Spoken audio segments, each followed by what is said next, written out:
ஓடி போயிருக்காங்க ஒருத்தரா டிஎம்கே யங் தாத்தான்னு ஒரு சேனல். அதாவது சீமான் என்னன்னா அவதூறா பேசும்போது ரெண்டு பேரும் ஒன் பேசலாமா லைவ்ல வீடியோல அப்படின்னா டிவிகேவோட ப்ரொமோஷனுக்காக வேலை பண்ணிட்டு இருக்கோம். அதனால எங்களால வந்துட்டு பண்ண முடியாது. நான் யங் தாத்தா கிட்ட கேட்கிறேன், நானும் நீயும் பேசின காணொலி என்னை பொறுத்த வரைக்கும் என்னோட மொபைல்ல வந்துட்டு நான் ஒரு அப்ளிகேஷன் வச்சிருக்கேன், அது ஆட்டோமேட்டிக்கா ரெக்கார்ட் ஆகும். இந்த மக்கள்கிட்ட நான் காமிப்பேன் யங் தாத்தான்றவரு என் கூட என்ன பேசினாரு, அதுக்கு உண்மையிலேயே இந்த மக்களை நல்வழிப்படுத்துற அரசியலா இல்ல மோசமான அரசியலான்றது அந்த காணொலியில இருக்கு. வணக்கம் மகளே, நான் உங்கள் உதயா. நான் உங்கள் நரேன். இது உங்கள் குரு சிஷ்யா காணொலி. இன்னைக்கு நம்ம பார்க்க போகிற டாபிக் என்னன்னாக்கா, அதாவது டிஎம்கே வந்து ஓடவும் முடியாது ஒளியவும் முடியாதுன்ற மாதிரி ஓடி போயிருக்காங்க ஒருத்தரா. டிஎம்கேல யார் ஓடி போயிருக்காங்க? ஈவா வேலு அவர் வந்துட்டு ஜஸ்ட் நோ ரைடு விட்டாங்கல்ல. ரைடு விட்ட டைமில் பார்த்தீங்கன்னா அவருக்கு ஏதோ ஹார்ட் அட்டாக் வந்துருச்சுன்னு நினைக்கிறேன்.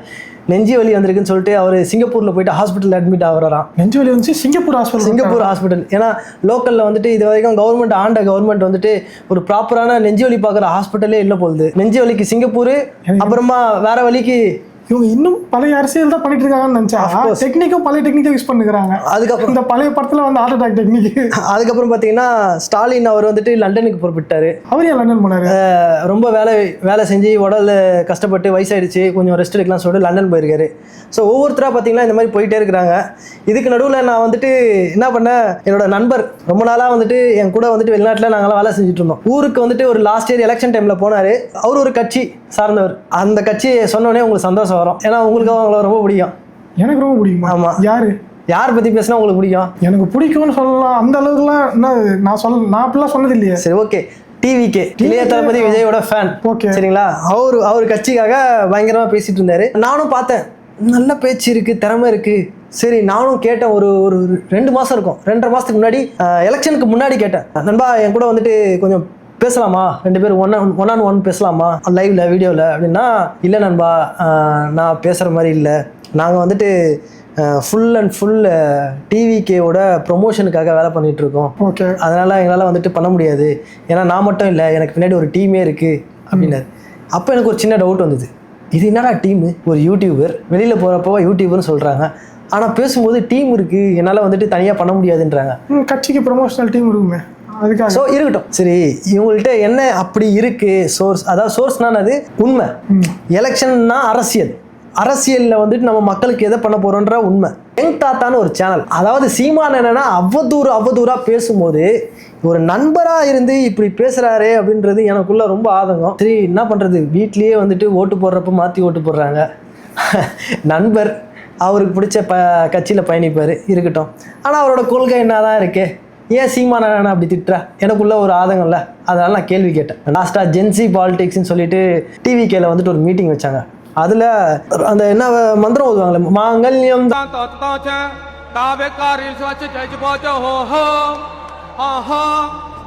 பிள்ளையாண்டரை கொண்டு வாங்க, டைம் எடுத்து கட்டி மேல திமுக ஆரம்பிச்சாங்கன்னா அப்படியே கண்டினியூவா ஸ்டார்ட் பண்ணாங்கப்பா ஒப்பாரி வைக்க. இப்போ வந்து சொல்றாங்க, நான் வந்து குறைச்சி மதிப்பிட்டுட்டேன் அப்படிலாம் சொல்றாங்க. இருக்காங்க ஜென்சி மீட்டிங் சொல்லிட்டு அவங்களுக்கு ஒரு இது நடந்தது, யூடியூபர்ஸ் மீட்டிங் சொல்லிட்டு எனக்கு மெசேஞ்சர்ல அமைச்சிருந்தாப்புல, நண்பா நீயும் வந்தா வா அப்படின்னு. அவருக்கு தெரியல பொழுது நம்ம சேனல்ல ஃபுல்லா நம்ம நாம் தமிழர் கொள்கையில இருக்கோன்னு அவருக்கு தெரியல. நான் ஒரு தடவை பேச சொல்ல கேட்டிருக்கேன், ஆனா இன்னைக்கு நம்ம பேச சொல்லதான் உண்மையான ரீசன் என்ன, அவங்க அங்க இருக்காங்கன்றது தெரிஞ்சுக்கிட்டேன். அப்படின்னு உண்மை தெரிஞ்சுக்கிட்டீங்க. சரி, இப்போ நீங்க வந்துட்டு விஜய்க்கு சப்போர்ட்டா என்ன பேசுவீங்க? ஏன் சீமானை எதிர்க்கிறீங்க? சில டைம்ல டப்புன்னு சொல்லணும், ஏன் சீமானை எதிர்க்கிறாங்கன்னா அவரு திட்டுறாரு தளபதியை. சேம் தான். ஒட்டுமொத்த ஃபேனுக்கும் இருக்க கோவம் என்னன்னா, சீமான என்ன திட்டினாங்க? பர்சனலா ரிவெஞ்சா? விஜய் உன்னை பார்த்தா எனக்கு பிடிக்கல அப்படிதான் பேசினாரா? பர்சனலி அவருக்கு விஜய் மேல எந்த ஒரு கோவமும் இல்லையே, அவரே சொல்லியிருக்காரு. பர்சனலா திட்டினா அன்பர்சனலா திட்டினா நீங்க அரசியலுக்கு வந்துட்டீங்க, திட்டுறது தளபதியே தானே. அரசியல் பயணம்ன்றது வேற. அதாவது ஆமா, இந்த சமூகம் என்னன்னா, படத்துல வில்லன் வந்து திட்டினாலே அசிங்கமா தியேட்டருக்குள்ள பேசுற சமூகம் தானே இந்த சமூகம் வந்துட்டு ஒன்றும் இல்லை. ஒரு ஹீரோவை திட்டினாலே அந்த ஹீரோயினை பார்த்து கேட்குற கேள்வி என்னவா இருக்கும் தெரியுமா? வெளியே பேச முடியாது. அந்த மாதிரி சமூகம் தான் இந்த ரசிகர் மனப்பான்மைன்ற சமூகம். அதில் அடிஷ்னலாக அவங்க வீட்டில் ஆளுங்க சில பேரும் வந்து ஓட்டு போட்டதுக்கப்புறம் தான் இன்னைக்கு சீட்டில் அமர்ந்திருக்காரு. நான் கேட்டேன் அவர்கிட்ட, என்னதானே பிரச்சனை, ஏன் வந்து சீமானவரை வந்துட்டு அவதூறாக பேசுறீங்க, எதுக்கெத்தாலும் திரள் நிதின்னு பேசிட்டு இருக்கீங்க அப்படின்னா அவர் சொன்னது, இது பாலிடிக்ஸ், சரியா, இங்கே நியாயம் தர்மம் இதெல்லாம் பார்க்க முடியாது. நீங்கள் எதுக்கு விஜய் அவரை திட்டினீங்க? சீமானா சாட்டை இடும்பாவன் கார்த்தி எல்லாம் எதுக்கு திட்டுறீங்க அப்படின்னு கேட்டார்.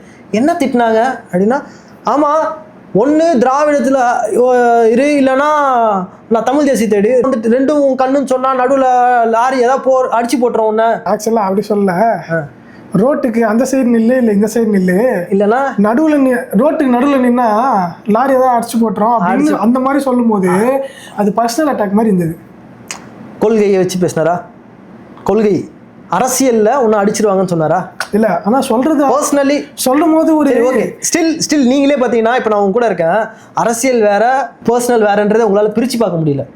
இல்லை பேசும்போது தளபதியை பற்றி பேசுகிறாங்க. அதுதான் சொல்கிறேன், தேட்டரில் படம் பார்க்க சொல்ல ஹீரோயின் அந்த டைலாக சொல்ல இல்லை வில்லன் அந்த டைலாக் சொல்ல அவங்கள பார்த்து கேவலமாக அசிங்கமாக திட்டுற டீம் கிட்ட படம் அது இது ரியலு. அப்போ என்ன ஆகுது தெரியுமா, இவங்களுக்குள்ள ஒரு காண்டாயிடுது. அந்த காண்டில் இவங்க பண்ணுற விஷயம் என்னன்னா அவதூறு எடுத்து பேசுவோம். நான் கேட்டேன், சரி திருநெல்வேலிக்கு அவர் வந்துட்டு வீடு கட்டுறாரு, இல்லை அவங்க பையனை வந்துட்டு அமெரிக்கன் ஸ்கூலில், உண்மையிலே பார்த்தோன்னா அவர் சொந்த அவருக்கு பிறந்த பையன் இல்லை, அது அவங்களுக்கு ஒரு கை குழந்தை, இன்னொரு பொண்ணு இப்போ தான் பிறந்திருக்கு, அவங்கள வந்துட்டு அமெரிக்கன் ஸ்கூல்லலாம் படிக்க வைக்கல. இல்லை கை குழந்தை இப்போ பிறந்திருக்கு, அதுக்கு முன்னாடி பார்த்தீங்கன்னா ஒரு 3 வயசு பையன், இவங்களாம் அமெரிக்கன் ஸ்கூல்லலாம் படிக்க வைக்கல. ஆனால் அவங்க பேசுனது அமெரிக்கன் ஸ்கூல். அதை நான் கேட்குறேன், எல்லாத்தையுமா சொல்கிறாரு, இந்த பாரு நண்பா எனக்கெல்லாம் வந்துட்டு ப்ரூஃப்லாம் கொடுக்க முடியாது, இது அரசியல் பாலிடிக்ஸ், நாங்கள் இப்படிதான் பேசுவோம். டேய் மனசாட்சி இல்லையாடா? என்னத்துக்கு மனசாட்சி? இதே தான் அவனும் கேட்டான். அப்போ நான் யோசித்தேன், அப்போ மக்கள் வந்து உங்களெல்லாம் பார்க்கும்போது அவங்களுக்குள்ள என்ன நம்பிக்கை வரும்? டேய் இளைய தளபதிக்காக நியாயத்தை பேசுகிறாங்க அப்படின்னு தோணும்.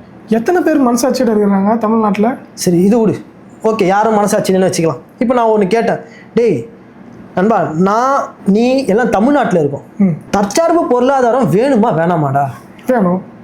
அப்புறம் ஏன்டா தோக்கடிக்கணும்னு தோணுது உங்களுக்கு? பேரறிவாளன்னு ஒருத்தன் கோயம்புத்தூர்ல நின்னாப்புல, சிவசங்கரன் ஒருத்தர் நின்னாப்புல, உடனே அவர் என்ன சொன்னாரு, இந்த பாரு சிவசங்கரனோட சொந்த ஊர்னது. டேய் சிவசங்கரன் சொந்த ஊர் வீடு, ஆனால் ஒரு நியாயமா நல்லது செய்கிற ஒரு கேரக்டர் நீயே சொல்லியிருக்கடா யூடியூப்ல, நான் பார்த்தேன்டா. ஆமாம் சொன்னேன்தான், எனக்கு தேவை உங்களோட நெகட்டிவ், எனக்கு உங்களோட நல்லதுலாம் எங்களுக்கு முக்கியம் இல்லையே. மக்களுக்கு செய்யறது தானடா, அவங்க 2 பேரும் மக்களுக்கு தானே செய்வாங்க, வேற என்னடா செய்ய போறாங்க? யாரையாச்சும் தப்பா பேசுனாங்களாடா? தற்சார்பு பொருளாதாரம் வேணும்ன்றீங்களா? தளபதி கொண்டு வர போறாரு. அதுதான் நான் கேட்டேன். சரி அப்படி எடுத்துகிட்டு வரதா தான் சந்தோஷம், யார் எடுத்துகிட்டு வந்தாலும் சந்தோஷம். ஆனால் அவங்க வந்துட்டு நீங்கள் யாரை கொண்டு வரீங்களோ இல்லையோ, அதுக்கு முன்னாடி தீய சக்தியை உள்ளே கொண்டு வந்தால் நீங்கள் என்ன பண்ணுவீங்கன்னு எனக்கு தெரியல. நான் முன்னாடி சொன்ன மாதிரி தான், மேபி இதுதான் அவரும் சொல்லியிருப்பாருன்னு நினைக்கிறேன். ஃபர்ஸ்ட்டு அவங்க அந்த பொலிட்டிக்கல் ஸ்டாண்டை கரெக்டாக பர்ஃபெக்டாக பண்ணிட்டு அதுக்கப்புறமேட்டு தான் இவங்களே பிடிச்சி ஜெயிலில் போடுறாங்க. இந்த ஜெயிலில் போகிறத பற்றி பேசல நான். அதுக்கப்புறமேட்டு அவங்களுக்கு மறுவாழ்க்கை இந்த மாதிரி விஷயத்தெல்லாம் யோசிச்சு கரெக்டாக ஃபாலோ பண்ணி எடுத்துகிட்டு வருவாங்க. 45 நாள் தானே ஆயிருக்குது, இன்னும் 2 மாதம் ஆக போகுது. சரி அதுக்கு நீங்கள் ஜெயிக்கிறதுக்கு அவதூறத்தை ஏன் பேசுறீங்க? அவன்கிட்ட கேட்குறேன், திரள்நிதின்னு சொன்னான், எல்லாருக்கும் ஒன்று சொல்லிக்கிறேன், திரள்நிதின்றது ஒரு அக்கௌண்ட்டுக்கு தான் வருது. அதாவது தமிழ்நாடுல நாம் தமிழர் கட்சிக்குன்னு சொல்லி ஒரு அக்கௌண்ட் இருக்கு, அதுவும் வந்துட்டு பூந்தமல்லி ஹைவேஸ்ல இருக்கு. அந்த அக்கௌண்ட் தான் எல்லா இடத்துலையும் QR கோடு மாதிரி வச்சிருப்பாங்க, கான்டாக்ட் நம்பர் கொடுத்துருப்பாங்க, அக்கௌண்ட் நம்பர் கொடுத்துருப்பாங்க, உங்களோட உதவியை இங்க கொடுங்கன்னு சொல்லிட்டு அதுல டிரான்ஸ்ஃபர் ஆகிறது எல்லாமே பார்த்தீங்கன்னா வருஷத்துக்கு ஒரு தடவை அந்த ஸ்டேட்மெண்ட்டை எலெக்ஷன் கமிஷன் கொடுத்து தான் ஆகணும். சரி ஓகே, இந்த மீட்டிங்ல கையில் வாங்குறாங்களே காசு, அதுக்கான கணக்கு ஏங்க உண்டியல் காசு இது, சரிங்களா? அங்கே வர அந்த இடத்துல இருக்க செலவு கணக்குக்கு அங்கே யூஸ் ஆகுது, அதையும் வந்துட்டு கணக்கு காட்டுறாங்க. எலெக்ஷன் அந்த இடத்துல வந்துட்டு இந்த மீட்டிங் போடுறப்ப உண்டியல் காசு இவ்வளோ வந்ததுன்னு சொல்லிட்டு அதுலேயும் கணக்கு இருக்கு, அதுக்கும் கணக்கு இருக்கு. ஏன்னா இங்க வீடியோஸ் இருக்கு, அதெல்லாம் வந்துட்டு கவர் ஆகுது, பதிவாகுது. அப்போ அதை நீங்க மறைக்க முடியாது. ஸோ எல்லா விஷயமும் பார்த்தீங்கன்னா கணக்கெல்லாம் காட்டுறாங்க, அதுக்கு அவங்கள்ட்ட டாக்குமெண்ட் இருக்கு. நீங்க ஆன்லைன்லயே வந்துட்டு அதாவது எடுத்து பார்த்தீங்கன்னாலே தெரியும் எவ்வளோ வருது இன்கம், அதை வச்சு என்னென்ன செலவு பண்றாங்க. சரி ஓகே, அதான் சொல்றீங்களா வீடியோஸ்ல, இதுக்கப்புறம் மக்கள் புரிஞ்சுக்க போறாங்க. இல்லைங்க நான் என்ன சொல்கிறேன், இது கேட்டேன் நான், ஏன்னா இப்படி இருந்து இப்படி பேச சொல்ல உங்களுக்குலாம் மனசாட்சி இல்லையாடா? ஏன்னா ஒரு குற்றம் இருக்கும்ல, நம்ம பொய் சொல்கிறோம், அதெல்லாம் உங்களுக்கு தோணலையா அப்படின்னா, இது உங்களுக்கு புரியலையா? இப்படி தான் ஏன் ரியலிஸ்டிக்கை எங்களோட தளபதியை நீங்கள் திட்டினீங்கன்னா நாங்கள் இதுவும் செய்வோம், இதுக்கு மேலேயும் செய்வோம் அப்படி பேசும்போது தளபதியை எதில் திட்டணும்? நீங்கள் எடுக்கிற பாலிடிக்ஸில் ஸ்டாண்டு, அதாவது திராவிட அரசியல் எதிர்த்து வந்தவர் சீமான் அண்ணன், இன்னைக்கு நீங்கள் அந்த திராவிட அரசியல் தூக்கும் போது தான் கோவம் வந்தது. சரி அது ஒரு அவர் சொல்கிறாப்புல, நீ தற்சார்பு பொருளாதாரம் எடுத்துகிட்டு வரணும் தானே ஆசைப்பட்ட, ஏன் தளபதி எனக்கு கூட சேரல? அங்கே தலைவருக்கு என்ன கூட சேரலன்னா டே உங்க கூட வந்துட்டு ஆதவ அர்ஜுனா அவங்க இருக்கிறாங்க, அவங்க ஃபேமிலி எப்படியாப்பட்ட பேக்ரவுண்டா, ஃபுல்லாக லாட்ரி சீட்டு, அது இல்லாமல் அவங்க மேலே பல கேஸ் இருக்குடா, அந்த மாதிரி டீமோட எப்படா நாங்கள் வந்து சேர முடியும் அப்படின்னா, இந்த பேர் நண்பா இங்கே நியாயம் நல்லது கெட்டது பார்த்துட்டுலாம் அரசியலே பண்ண முடியாது. நீங்கள் கடைசி வரைக்கும் தோக்க தான் போறீங்க. அதான் நடந்துட்டு இருக்கு. இல்லை அவன் சொல்லும்போது அப்படி பேசும்போது நம்ம நாடு எங்கே இருக்குன்றப்ப ஒரு பயம் எனக்குள்ள வருது. இந்த காணொலி நீங்க பேட தேவையில்லை, ஏன்னா மாற்றம் வந்துருச்சு தமிழ்நாட்டில். ஓகேவா, இந்த மாற்றம் சரியா இல்லைன்னா அடுத்து என்ன மாற்றம் பார்த்துட்டு தான் மக்கள் போவாங்க. இன்னொன்று நான் ஒரு கேள்வி கேட்டேன். இப்போ நீங்கள் டிவிக்கு நண்பராக இருங்க, அவன் என்கிட்ட கேட்டான், சரியா நீ அவ்வளோ பேசுகிற, அவ்வளோ முட்டு கொடுக்குற, என்ன கேட்டான், நீ அவ்வளோ முட்டு கொடுக்குற, ஜெகதீச பாண்டியன் சொல்லிட்டு உங்கள் கட்சியில் ஒருத்தர் இருந்தார், அவர் உங்கள் கட்சியில் 15 வருஷத்துக்கு மேலே சீமானோட ட்ராவல் ஆகி அவர் அப்படியே பிரிஞ்சு வாழ்வுரிமை கட்சிக்கு வந்து அதுக்கப்புறம் டிவி கேட்க வந்துட்டாங்க. நான் கேட்குறேன், அவர் சொல்லும்போது குற்றச்சாட்டு வைக்கிறாரு, நீங்கள் டிஎம்கே கிட்ட இருந்து காசு வாங்கிட்டீங்க, நாங்கள் பார்த்தோம். அவர் சொன்னாராம், ஜெகதீச பாண்டியன் வந்து சொன்னாப்லையா இவ்வளோ சீமான் வந்துட்டு தப்பு பண்ணிட்டு இருக்காப்புல அப்படின்னு. நான் என்ன சொன்னேன், இவ்வளோ தொலைவு நீ பேசுகிறப்ப நான் உன்கிட்ட ஒரு கேள்வி கேட்குறேன். ஜெகதீச பாண்டியன் இப்போ டிவிகேல இருக்காரு. டிவிகேல உங்களுக்கு எல்லா மினிஸ்டரும் அவருக்கு தெரியும். அப்போ தெரியும் போது சீமான் அண்ணனுக்கு கீழே 20 லட்சம் பேருக்கு நம்புறாங்க. ஒரு கம்மியாயிடுச்சுப்பா, 36 லட்சத்துலேருந்து 20 லட்சம் வந்துருச்சுப்பா. ஆனால் அந்த 20 லட்சம் பேர் நம்புறாங்கல்ல, அது தமிழ்நாடு மக்கள்ல.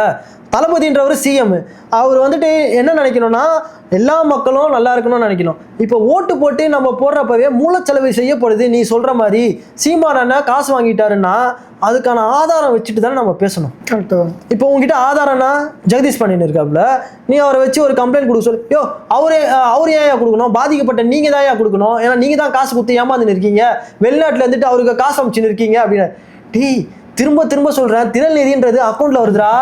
இந்த மாதிரி நான் சொல்ல மாட்டேன், அது ஜெகதீச பாண்டியன் தான் போய் கேஸ் கொடுக்கணும். ஜெகதீச பாண்டியன் கேஸ் கொடுக்கணும். அது சொன்னதுக்கு அப்புறமா சொல்றாரு அப்படிலாம் கொடுக்க முடியாது அப்படின்னு. நான் சொன்னடே, உண்மையிலேயே ரூலிங் பார்ட்டி நீங்க, பவர் உங்ககிட்ட இருக்கு, மறந்துடாதீங்க.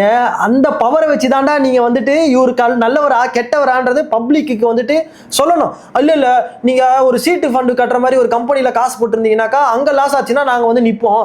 இது நீங்களே வாண்டடா கொடுக்குறீங்க. நீ வாண்டடா கொடுக்குறதுக்கு அவதூறா பேசினுக்கிறேன், ஏமாத்தலாம் தெரியுது, எதுக்கு அவதூறு எடுத்து பேசினுக்கிறேன். சரி ஓகே, இவ்வளோ பேசிட்டேன். நான் உங்ககிட்ட கேட்டேன், 1-on-1 வச்சுக்கலாமா, வா நம்ம பேசலாம் லைவ்ல அப்படின்னு கேட்டேன். வரல, பயம். எங்க தாத்தா தம்ப்நெயில்ல உன் பிக்சர் வைக்கிறேன், சரியா? அரசியல் ரீதியா என் கூட தர்க்கம் பண்ண தயாரா? அதாவது நீயும் நானும் பேசினது பர்சனலாவே இருந்தது, அப்படி பர்சனலாவே வச்சிடலாம். அதுல ஏகப்பட்ட விஷயம் இருக்கு, ஓகேவா? உனக்கு அந்த தைரியம் இருந்ததுன்னா என் கூட உட்காந்து பேசு. அதாவது லைவ்ல எது நல்லது எது கெட்டது, இந்த மக்களுக்கான அரசியல் எது, தற்சார்பு பொருளாதாரம் வந்தா அந்த மக்களோட வருமானம் இன்க்ரீஸ் ஆகும், பொருளாதாரம் இன்க்ரீஸ் ஆகும், நாடு வளமா இருக்கும். இன்னைக்கு நடக்கிற அந்த இயற்கை வள சூறையாடலாம் நடக்காம பாதுகாக்கலாம். அந்த ஒரு நல்ல எண்ணம், அது தீய எண்ணமா வந்துட்டு. தற்சார்பு பொருளாதாரம் சொல்றீங்களே, ஆக்சுவலா இதை கொண்டு வரணும் அப்படின்னா அதுக்கு ஒரு பெரிய மனசு வேணும். என்ன மனசு? ஓகேவா, இந்த நம்ம உலகம், நம்ம தமிழ்நாட்டை நீங்க தமிழ்நாட்டை மட்டும் பாக்குறீங்க, ஓவரால் வேர்ல்டு பாருங்க. கட்டுப்படுத்துறது கைக்குள்ள வச்சிருக்கிறது அப்படின்னு பார்த்தா கார்பரேட்ஸ் தான். ஓகே ஓகேவா, நீங்க தற்சார்பு பொருளாதாரம்ன்றீங்களா, இதை கொண்டு வந்தீங்கன்னா தமிழ்நாட்டில் ஃபர்ஸ்ட் அடி வாங்குறது அந்த கார்பரேட்ஸாக தான் இருக்கும். யார் எதுக்கு ஃபீல் பண்ணீங்க? இப்போ நார்வேல ஒரு எக்ஸாம்பிள், இல்ல நான் ஏன் சொல்ல வரேன்னா, எதுக்கு ஃபீல் பண்ணணும் அப்படின்னா அவங்க அதை சும்மா விட்டுற மாட்டாங்க. என்ன பண்ணுவாங்க, விஜய் எடுத்துட்டு வருவாங்களா சிஎம்மா? நீங்க ஸ்ட்ரைட்டா அவங்க விஜய் கூட கம்பேர் பண்ணணும். இல்ல நான் எனக்கு தெரியல, என்ன கேட்டேன் உங்கள்கிட்ட. இல்ல என்ன பண்ணுவாங்க, எடுத்து என்ன பண்ணுவாங்க அவங்க எந்தெந்த விதத்துலலாம், அதான் கேட்டேன். சிஎம் விஜய் நீங்க எடுத்துட்டு வருவாங்க, நாளைக்கு ராகவா அரசு எடுத்துட்டு வருவாங்க, அதுக்கடுத்து ரஜினி எடுத்துட்டு வருவாங்க, இல்ல கமல்ஹாசன் இப்படி யாராவது எடுத்துட்டு வருவாங்களா? ஏன்னா உலகத்தை ஏமாத்தத்துக்கு தான் மூவி. அது நீங்க வந்துட்டு கிரீக், அது யூரோப்பில் நடந்த ஒரு ஹிஸ்ட்ரி எடுத்து படிச்சீங்கன்னா தெரியும். ஒருத்தர் மக்களை வந்துட்டு மங்குனியாக்குறதுக்கு தான் படம், திரைக்கதை, நாடகம்லாம். அந்த மங்குனி என்னது, மூளையை மக்கி வைக்கிறது, சிந்திக்க விடாம செயல்படுத்துறது, அதை கண்ட்ரோல்ல வைக்கிறது. இதுதான் பிரைவேட் செக்டர் பண்ணுச்சு. நீங்க சொன்ன கார்பரேட். இப்போ நீங்க அவங்கள வச்சு தான் அவங்க பண்ண முடியும், வேற என்ன பண்ண முடியும்? அதுதான் சொல்றேன், அந்த கார்பரேட்டை எதிர்த்து ஒரு விஷயம் கொண்டு வர்றது அப்படின்றது கொஞ்சம் கஷ்டமானது. அதான் கொஞ்சம் டைம் கொடுத்தீங்கன்னா மேபி தளபதி அதுக்கு ஒரு பிளான் பண்ணி கொண்டு வருவாரு அப்படின்னு. அப்போ அங்க கார்பரேட் வந்துட்டு தடுத்துருவாரா? அதுக்கான டைம், அதுக்கான பவரை நான் கேட்கிறேன், அதுக்கான பவரை எடுத்துட்டு வந்து, அதான் என்ன சொல்றது, ஒரு ஒரு பவர்ஃபுல் பீப்புளை எதிர்க்கணும்னா நமக்கு ஒரு பவர் வேணும். அந்த பவர் வாங்கிட்டார் இப்போ சிஎம்மா, ஓகேவா? ஸோ அந்த பவரில் அவர் தக்க வச்சுக்கிட்டணும். அதுக்கான கரெக்டான ஸ்ட்ராங்கான ஸ்டாண்ட் எடுத்துட்டு அந்த சீட்டை கன்ஃபார்ம் பண்ணிட்டு கீழே நீங்க இப்படி கிண்டல்லாம் பண்ணக்கூடாது. நான் சொல்றது என்னன்னு உங்களுக்கு புரியும். கிண்டல் அடிக்கிறது இல்லை, ஒருத்தவங்களை சேர்த்துக்கிறாங்க இன்னொருத்தர் சேர்த்துக்கிறாங்கன்றீங்களா, அது சொல்றேன். ஸோ அவரோட சீட்டை ஃபர்ஸ்ட் ஸ்ட்ராங் ஆக்கிட்டு அவங்களும் எதிர்த்து போராடுவாரு அப்படின்னு சொல்றேன். எதிர்த்து என்ன பண்ணுவாரு? சரி பார்ப்போம், 6 மாதம் வெயிட் பண்ணுவோம். உங்களை மாதிரி பல பேர் என்ன சொல்கிறாங்க, யோ 40 நாளில் என்ன மாற்ற முடியும், சும்மா கத்தினிக்கிறீங்க. நான் 40 நாளில் மாற்றத்தை பற்றி பேசலை. டேய் பயம்டா, 5 வருஷம்டா. டைம் ஸ்பேன் இன்க்ரீஸ் ஆகுது. இன்னைக்கு இதே பால் கொள்முதல் ஃபுல்லாக கவர்மெண்ட் எடுத்து நடத்த சொல்ல ஒரு நாளைக்கு வருமானம் மட்டும் பார்த்தீங்கன்னாக்கா அரௌண்டு 60 கோடிக்கு மேலே வரும். 160 கோடி லாபம் சொல்கிறேன் நான். லாபம் மட்டுமே 60 கோடி ஒரு நாள். ஏன்னா 2.5 கோடி ரேஷன் கார்டு, சார் 2.25 கோடி ரேஷன் கார்டு வைங்க. ஒருத்தருக்கு ஒரு வீட்டுக்கு 1 லிட்டர் பால் குத்தா கூட, 1 லிட்டர் பால் 60 ரூபான்னு வச்சா கூட 20 ரூபா எக்ஸ்ட்ரா போடுங்க. சரக்குக்கு ரேட்டை ஏற்றாதீங்க, பாலுக்கு ரேட் ஏற்றிருக்கலாம். 80 ரூபா ஒரு வீட்டுக்கு. 2.25 கோடி மக்கள் இன்ட்டு 80 போட்டு பாருங்க, அதோட பொருளாதாரம் எவ்வளோ? ஆக்சுவலாக அதை கவர்மெண்ட் கரெக்டு தான். அதை கவர்மெண்ட்டே நடத்தினா கவர்மெண்ட் வேலை இன்க்ரீஸ் ஆகும். அது ப்ராசஸ். நீங்கள் சொன்ன மாதிரி அந்த விஷயம் அவர் வந்திருந்தாருன்னா 6 மாதம் டைம் எடுக்குங்க. இனிமேல் பால் கொள்ளும்ல 6 மாதம் கழிச்சு ஃபுல்லாக கவர்மெண்ட் கீழே வந்துடும். இந்த ப்ராசஸை 6 மாதம் நாங்கள் எடுத்து நடத்த போகிறோம். அந்த பால் கம்பெனியும் பிரைவேட் செக்டர் தான். இல்லை நாங்கள் என்ன சொல்கிறோம் இருக்கு இங்கே பாருங்க, நான் என்ன சொல்கிறேன்னா, நீங்கள் நடக்கிறதுன்றதுக்கு யாருக்கிட்ட போய் நான் நிற்கணும்னா அந்த மக்கள்கிட்ட தான் நிற்கணும். எனக்கும் மக்களுக்கும் நான் டைரெக்டாக பேச முடியாது. அதுக்கு தான் இந்த காணொலி மூலிமா நான் பதிவிடுறேன். இதே யங் தாத்தா உண்மையிலேயே நான் பேசினேன்னா இல்லையான்ற சந்தேகம் இருந்ததுன்னா நான் யங் தாத்தா கிட்ட கேட்குறேன், நானும் நீயும் பேசின காணொலி என்னை பொறுத்த வரைக்கும் என்னோட மொபைலில் வந்துட்டு நான் ஒரு அப்ளிகேஷன் வச்சுருக்கேன், அது ஆட்டோமேட்டிக்காக ரெக்கார்ட் ஆகும். சரியா?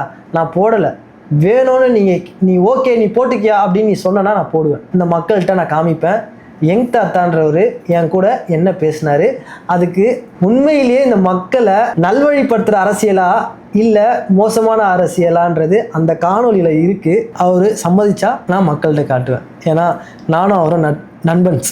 சரி ஓகே, மக்கள் இதை அவர்கிட்ட கொண்டு போட்டோம் இந்த வீடியோவை. அவர் நீங்கள் ஷேர் பண்ணுங்க யங் தாத்தாக்கு அவர் என்ன சொல்றாரு பார்ப்போம். மீண்டும் ஒரு நல்ல வீடியோட திரும்பவும் சந்திப்போம். அதுவரை உங்களிடம் விடைபெறுவது உங்கள் உதயா மற்றும் உங்கள் நரேன். பாய்.